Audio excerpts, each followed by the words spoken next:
आणि आता पाहूया टॉप 9 जिल्ह्याच्या बातम्या।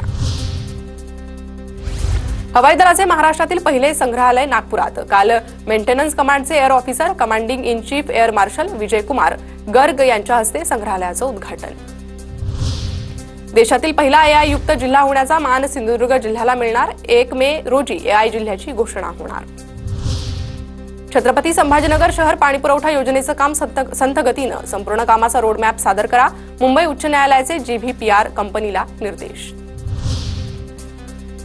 नाशिकमधील इगतपुरीच्या बांबळेवाडी शिवारात भीषण पाणी टंचाई। स्वखर्चाने टँकर मागवून तहान भागवण्याची वेळ। तत्काळ लक्ष देऊन पाणी पुरवठा करण्याची मागणी।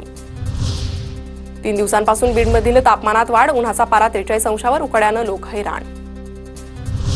धुळ्यात अंगणवाडीचं बांधकाम रखडल्यानं स्थानिकांमध्ये नाराजी। गेल्या 1.5 वर्षापासून निशाण पाणी पाड्यामधील अंगणवाडीचं काम रखडलं। लवकरात लवकर अंगणवाडीचं काम पूर्ण करण्याची मागणी।